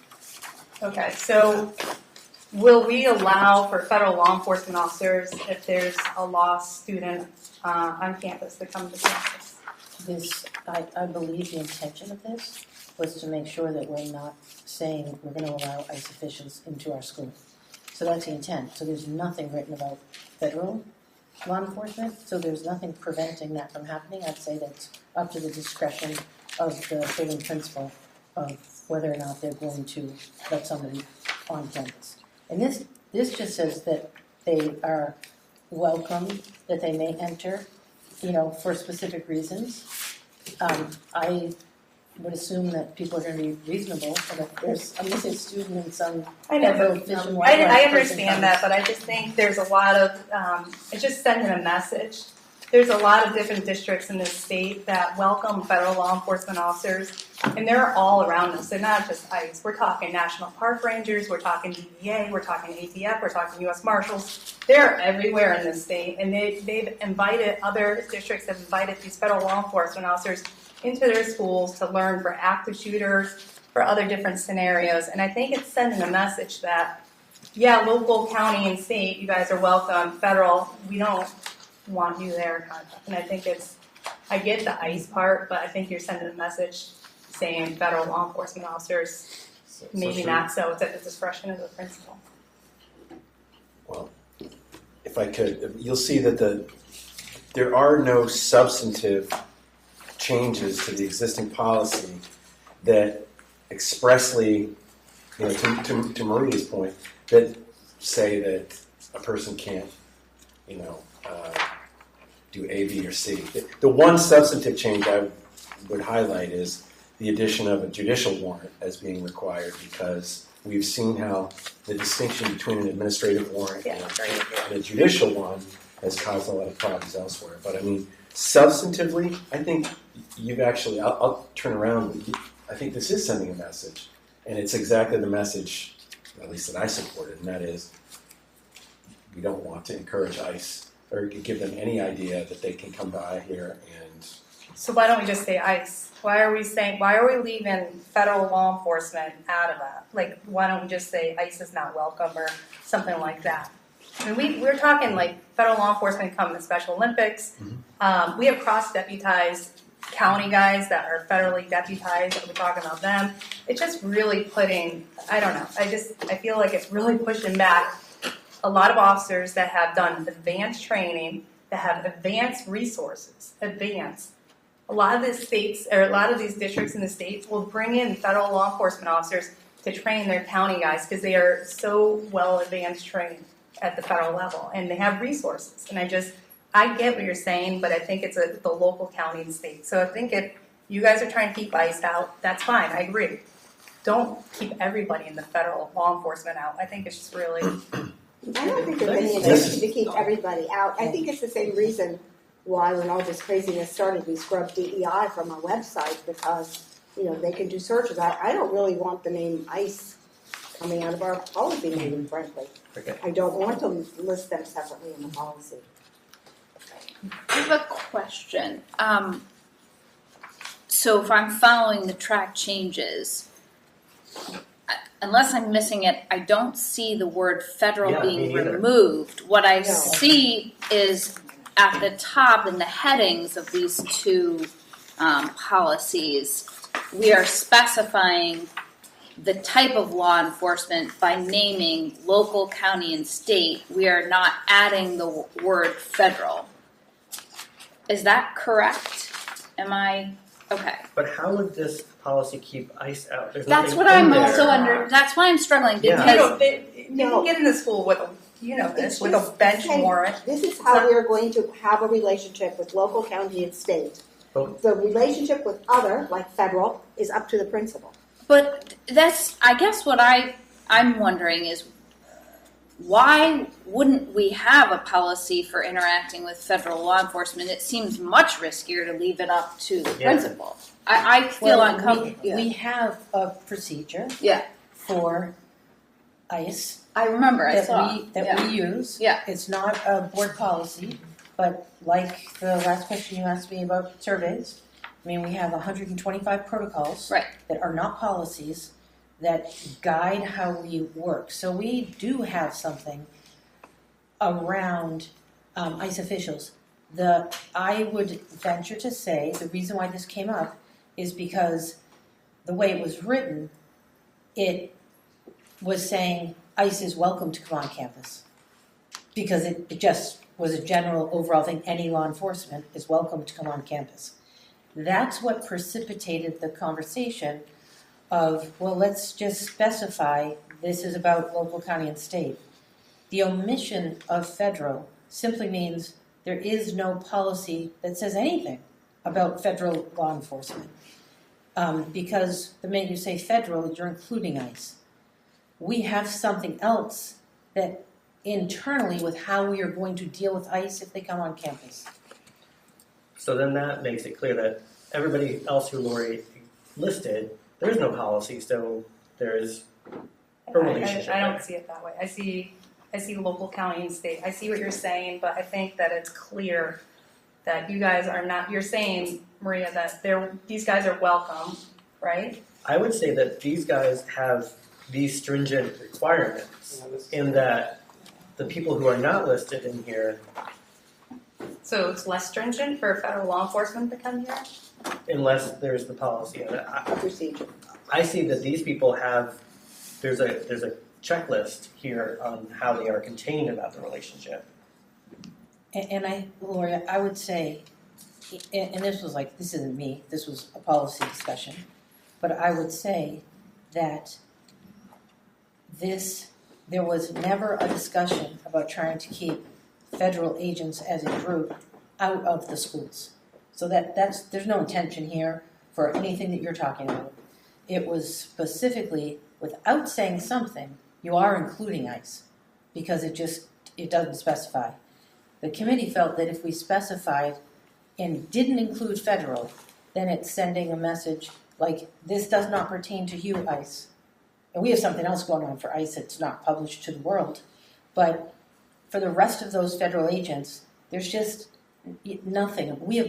There are thousands of things that happen in the course of the year that we don't have a policy for or procedure, and we're just dealing with it as it comes up.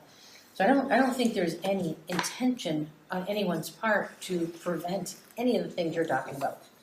I would say typical practice too, and Jen, you can speak for Rockport, different from Camden maybe, is like I'm meeting with Rockport Police Chief next week.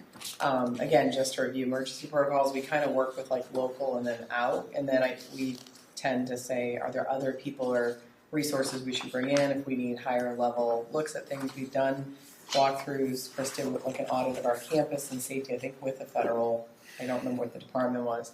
We also have, I think about them as like a resource and as visitors. We kind of treat them like a general visitor. I walked out of my campus, seen a police officer on my campus, had no idea why they were there. They were these people, and I still went to them and said, why are you on the campus with a gun? You're looking at kids.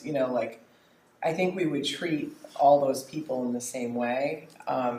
It's like they fit the visitor group of people. And each building's different. The high school, we're all locked, but entrance to those places is different. And all expectations are you come in through the office kind of thing. I don't want you to think like as administrators we would exclude them as our resource. In fact, I think we do a pretty good job of like who else, what should we look at. The I Love You Guys framework we adopted is a national framework, even though we like looked at it through the lens of like how to be implemented locally if local police responded to something. But just on our level, that was not the policy discussion. I'm thinking more about practice at the building level. We don't see them as another body. They're just not as available necessarily to us in the way that the local departments are. And if they're suggested as a resource, we have accessed them before. Yeah, I don't know, Jen, if you want to add anything at the building level about that, or if that's ditto. I see your point, Lori, and yet I just want to share like my perspective in terms of reading it. For me, I really need to work hard in making sure, because I do access local, county, and state. And so when you've listed all the federal relationships, we use them probably as guest speakers more than I use them as like I'm dealing with this issue with a family or a kid. And so I think maybe that's why I didn't go there. When I think of law enforcement, I only think of these three resources, which probably is a very blessed place to be, that I'm not thinking at that level, so I don't want to pretend that other schools don't have to engage at that level. But that's how I read it, but I can totally see why you're asking. It makes sense, and yet I will say these are the entities that I really need to work hard at making sure that I have them in the building consistently, because if something happens at the school, I need to make sure that we maintain some level of normalcy, even though we probably are dealing with something that might be urgent in that particular case. So, but I see where you're coming from. I totally do. Okay. Items 1 through 5 list very specific protocols for law enforcement to enter and under the conditions under which they can and how they do it. Do those protocols not sufficiently address concerns about federal law enforcement entering campuses? Because I guess if we've already specified how and when, why wouldn't it be safer to apply those to federal law enforcement than to have no board policy on federal law enforcement? I might say that things that I read in the newspaper, there may be emergencies declared that a reasonable person might not consider to be an emergency. For instance, under 1A. So we could be told there's an emergency here because there's a threat, and it might be a 6th grade student who we don't see as threatening at all, but maybe they're sure. You know what I mean? Yeah. So I feel like I don't know if I agree with that, because I think that there are very different perceptions of some of these things happening now, of what threats are, what is an emergency. So does that mean federal law enforcement cannot enter? Because I guess from No. a wording standpoint, simply because we're not specifying them, I'm not sure we're saying they can't enter. Correct. No. There are all kinds of people who might come on campus that we don't have any policies about. If I could, So the FBI can come on campus, if there's a need or whatever. I guess. Well, I would say, FBI is an example I was thinking of in my Right. head, that I think that the FBI is getting involved in some unique things that they didn't used to get involved in. And if we had FBI show up, I think would be a lot more hesitant than if we had the Camden Police Department show up. And that's where it's like, I think it's like, that might be like ICE. Like, let's take a beat here. We're not sure we're going to let you onto campus because an FBI agent's never been on our campus before. And let's call the local police and see if they know of some national emergencies happening on our campus that we don't know about. So I actually think that this enables us to, there is no policy. So an absence of a policy doesn't mean something can't happen. It just means there is no policy about that particular thing. So it leaves that discretion up to the judgment of the people who are on campus at the time. It just feels fundamentally more risky to me. Like I may be I understand the principle of it, but I would feel so much better about, no offense to Jen or any other building leader who I think has excellent judgment. Like, I think that that's also a danger to them, not to have a policy that doesn't dictate how they treat federal law enforcement. That's my take.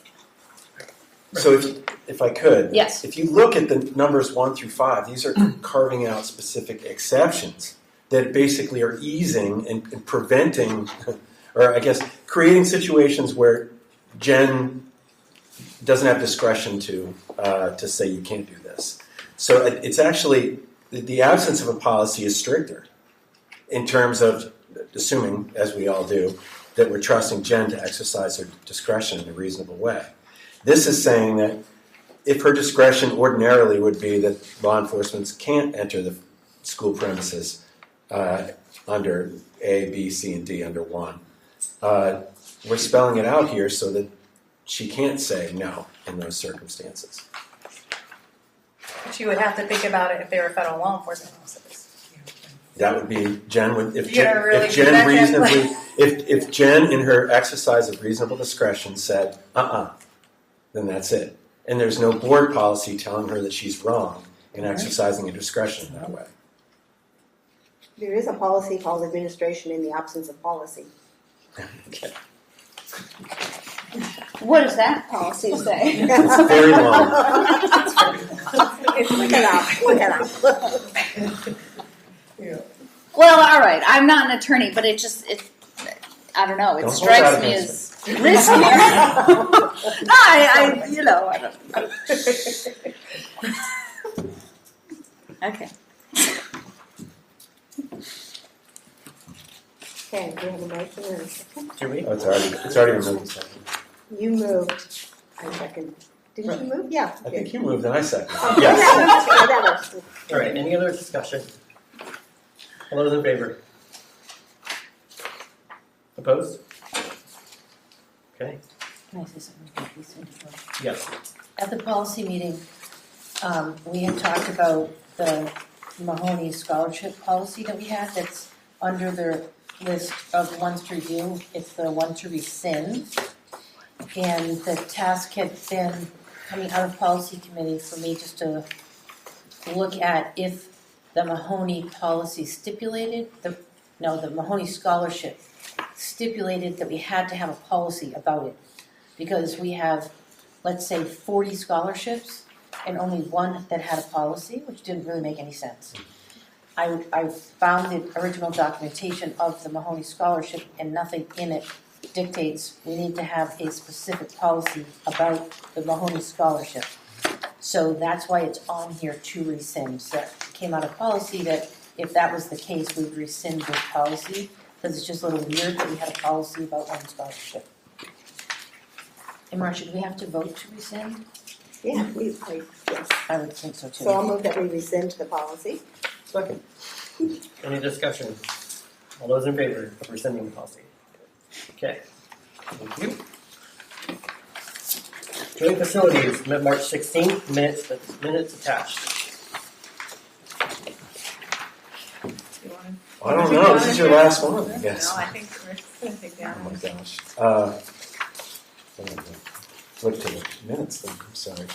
I mean, the big upshot I think we teased at the last meeting was that there was a report that a bid has been accepted or to replace Windows.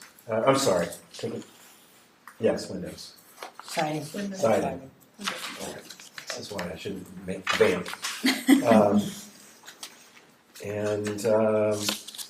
Yeah, because the other stuff was for the middle school. So No, we'll we talk. talked mostly about fundraising. Oh gosh. So we The minutes were- fundraise about $5 million between our athletic needs and our strong auditorium needs. And we weighed the opportunity of considering different fundraising options. And then I think Marcia brought up the idea of a bond. There's a lot of issues with fundraising in terms of figuring out a determinate time at which we would have all that money, that we could actually end up costing ourselves a lot more money in waiting, trying to raise the money, and also the fact that we'd have to pay someone potentially to raise the money. So for every dollar we raise, maybe we're giving 15% of it away to somebody who's doing that fundraiser, which means we have to raise even more. So I think our next task is in the fall to explore with the community the willingness to consider a bond for those capital projects to support some of the ongoing needs in terms of an additional field, lighting for our fields, scoreboards. I don't know that the 1.8 million listed for athletics is the right number. I feel like that was a little bit higher with everything, and then about 1.5 million for the Strom for upgrades and replacement seats, things like that. The Strom has a kind of shorter timeline in that one of the big needs they have is about $50,000 for a new curtain. Otherwise, we have to treat the curtain that's there in 3 years. So just one of many timelines that we were considering. Marcia, did I miss anything? So sure, we're thinking about going to bond instead of trying to raise the money. Yep. I think the And we last think- big project we had was the bleachers out there, which was largely staff-led, but I think $175,000 in 2013, and it took like 3 or 4 years to raise that much money. We tend to raise millions of dollars for this moving target, the price constantly going up. It would probably take 15 years to raise this money. I mean, even if you had a professional fundraiser, there's only so many pockets around. And when we raised a lot of money here, MBNA was in town. Those were different days. I think it's really good to explore a bond. And we do think that there would be money available to supplement the bond, like to support the bond through capital reserve too. We wouldn't be bonding for 100% of the amount. So. And we did talk about that, and after the meeting I recalled that we also have talked about using that money for next year's siding and windows project instead of going to bond for next year. So I have left a list of all of the potential uses that we've talked about for the capital reserve for Leanne, so she would know that, but I just need you to know it's for more things than we have money for that we've suggested we use the capital reserve for. So that will have to be a discussion because there are many potential uses for what will likely be a little over $1 million in the capital reserve to be able to use for something. So it could be used to fund all of next year's the phase of the windows and sidings project. So we wouldn't have to go to bond for 1 year for that. It could be used for all of these needs. It could be used for a multitude of things. Just know that there will be competing interests for that capital reserve money. And the board just have to think about. Well, I think it'd be smart to go to bond for the things that are most appealing to people to want to fund. Yep. Siding and it's not a very sexy item. Like Oh, I was thinking the opposite. Would the siding Because it's a necessary thing. Well, it's necessary, but it's not like something you get to go watch your kids, use. I think. Yeah, so Of their those are athletic the career. things that you'll have to think about. Yeah. When you say bond next year, you mean like the lease purchase? Lease purchase, I say Okay. bond, I mean Okay, I lease just want to make purchase. sure I Thank understood you that for we were- clarifying. So the Yeah. thing we just talked about would not happen? Yeah, Or the thing we just approved? Everything would potentially happen. It's just what would we use the capital reserve to help fund? The windows and siding project, all the athletic fields and Strong. Or some other unknown thing. Yep. One last question. I'm looking at the minutes and we're talking about a $5 million bond. Is that correct or? Like right now, that's what we think. It was like about 1.8 for all of the current athletic fundraising needs, 1.5 for the new athletic field, and whatever it was for Strong altogether would be about $5 million right now. The longer we wait, the more that will be. The Strong has already been fundraising. Do we know where they are at? They sent us a report. You know, Jen, off the top of your head? Didn't they It's a basically little use it all over in lighting? 80,000. Okay. And we've spent it. Spent it. Okay. Got it. Yep. Let's see our When you see our new lighting, you're gonna love Yeah. it. Yeah. Just not the stage curtain. No. I don't know why. Again, Marcia mentioned sexy. I guess lights were top of the list. So. Need to see. Alrighty. Joint personnel met March 24th. Minutes attached. We have some updated and new job description. Yes, I move that we approve the job descriptions. Second. Any discussion? Okay. It's just a clarifying question.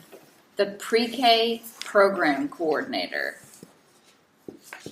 is, why are we talking about that in the CSD? We don't approve that. It Oh. shouldn't be on. Oh, okay. It's a combined minutes. Oh. So we're approving everything but that one. Got it. Alright, all those in favor? Thank you. Board Advisory Committee reports, Midco School of Technology. So the approved minutes did not make it into the packet. Lewis will email them out to the board. They just finished their Skills USA results. They took 43 students from MCST. Wow. 10 earned gold, 3 earned bronze, and 6 of those gold will go to the National Skills USA competition in Atlanta at the beginning of June. And they are just finishing up their student shadowing for next year's applicants. And the Osprey-Nest Cafe, which is their baking, pastry, culinary program, they've reduced it to 3 weeks this year instead of 6 weeks, and they are completely sold out. So if you don't have a reservation, try next year. It's really good. Yeah. Are they still making sheds? The carpentry used to be doing that kind of building. They just built one. I cannot Because I'm thinking the SAD needs to buy one. It would be nice to look at. With a pre-K, right? Yeah, do they take commissions? They used to at one point when they first started. You Yeah. could ask them to cash in as tools and things. I think it'd be really nice to have that come from. I can ask. Because And just a note for next year, we usually do try to do a board lunch over there, so try to make sure we get in on time. Food's good. Okay, future agenda items. exciting they're sold out. We have a couple things, and then we're adding Sharon's your presentation for next month. You good? Okay. And with that, I will adjourn at 8:58.